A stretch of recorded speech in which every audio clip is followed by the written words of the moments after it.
కుటుంబం సరిదిద్దుకుంటుంది, నీ గర్భం కడుపున కలగలగొప్పుతుంది, నీ డబ్బు తిరిగి వస్తుంది. నీవు కోరింది నీకు కాకపోయినా నువ్వు పట్టుకుంటే నీ కోరిక తప్పకుండా నెరవేరుతుందని గుర్తుపెట్టుకో. నీకు ఎవరూ లేరని బాధపడవద్దు, అందరూ ఉన్నారని నిన్ను పట్టించుకోవడం లేదని కుమిలిపోవద్దు. ఈ బాబా ఎప్పుడు నీతోనే ఉన్నాను కదా. నిన్ను బాధ పెట్టేవాళ్ళు ఏదైనా చెప్పారేమో, నిన్ను ఓ బలహీనతకి నవ్వారేమో, నువ్వు ఎంత శ్రమ పడుతున్నావో చూడలేదేమో, కానీ నేను చూశాను, అన్నీ విన్నాను, కానీ నీతో చెప్పలేదు. నీకు నీ హృదయం కుమిలిపోతుందని నాకు ఎప్పుడు కూడా తెలుసమ్మా. కానీ బాధపడవద్దు, నువ్వు ఎప్పుడు కుమిలిపోవద్దు. ఈ లోకమంతా నిన్ను ఒక పక్కగా లేనంత మాత్రాన, ఈ లోకమంతా నిన్ను తక్కువగా చూసినంత మాత్రాన ఈ బాబా నీ పక్కన నిలబడి వ్యక్తిగా గుర్తుపెట్టుకో. నువ్వు అడిగే ముందు తెలుసుకుంటావు, నువ్వు ఏడ్చే ముందు నీ గుండె బాధను గ్రహిస్తాను. నువ్వు ఒంటరిగా ఉన్నావా అనుకునే ఆ క్షణాలు నీ వెనుక నిలుచున్నానని నేనే అన్నది గుర్తుపెట్టుకో. నేను నీతో ఉన్నాను అంటే అది మౌనంగా కాదు, నీ ఆత్మలో మాటల కంటే పెద్ద శక్తిగా ఉన్నాను.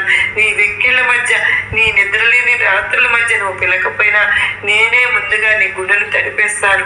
బాధ అది మానవ జీవితానికి భాగమే, కానీ ఆ బాధను తట్టుకునే శక్తి ఈ బాబా నీకు ఇస్తాను కదా.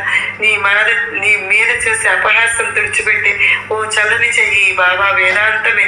ఎవరూ లేరు అని అనుకోవద్దు, ఎవరు అర్థం చేసుకోలేదని ఎప్పుడు కూడా బాధపడవద్దు. ఈ బాబా నీ పక్కనే నిలబడి ఉన్నానని గుర్తుపెట్టుకో. ఒక్క మాటతో నేను నీ నవ్వును వదిలిపెట్టను అని నీకు చెప్తున్నాను. బాధ వచ్చిందా బాబాని పిలువు. కుమిలిపోయావా నీవు విరిగిపోడగలదని బాబా నిన్ను పట్టుకుంటాను.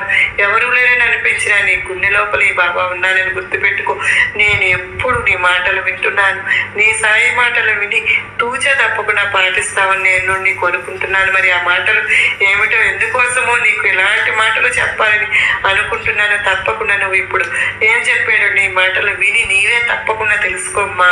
ముందుగా నువ్వు అనవసరంగా వృధాగా కార్చేటటువంటి ఒక్కసారి ఆ కన్నీటిని తుడుచుకో. ఈ సాయి మాటలను శ్రద్ధగా ఆలకించు. నీ సాయిని గురించి నీకు తెలియనటువంటి నీకు అర్థం చేసుకోలేకపోతున్నావు కదా. ఎలా అమ్మా అలా అయితే? ఎప్పుడైనా కానీ ఒంటరిని అనేటటువంటి విధమైనటువంటి ఒక ఆలోచన నీకు ఎప్పుడైనా కలిగిందా? అలా కలిగినప్పుడు నీ సాయి నీకు తోడుగా లేడు అని నీవు పరిపూర్ణంగా నమ్మావా? లేదు కదా. నిత్యము నిన్ను ఏదో ఒక సంతోష పెట్టాలని చూస్తూ ఉన్నటువంటి నీ సాయి నాన్నని నువ్వు అర్థం చేసుకోలేకుంటే మరి ఎవరు అర్థం చేసుకుంటారు? ఎప్పుడు కూడా నీ బాధను నేనే అర్థం చేసుకుంటున్నాను కదా. ఒక తండ్రిగా, ఒక తల్లిగా, ఒక సోదరిగా, ఒక స్నేహితుడిగా, ఒక సోదరిగా ఇలా ఎప్పుడు కూడా నీవు ముడి పెట్టుకున్నావు. ఆ బంధంలో నిల్చుని నీ బాధలని తప్పకుండా తెలుస్తాను. నేను ఒంటరిని అని నువ్వు తెలిసి చెప్పేస్తే సరిపోతుందా? నేను అసలు ఎందుకు ఒంటరిగా మిగిలిస్తాను చెప్పు. అలా ఎందుకు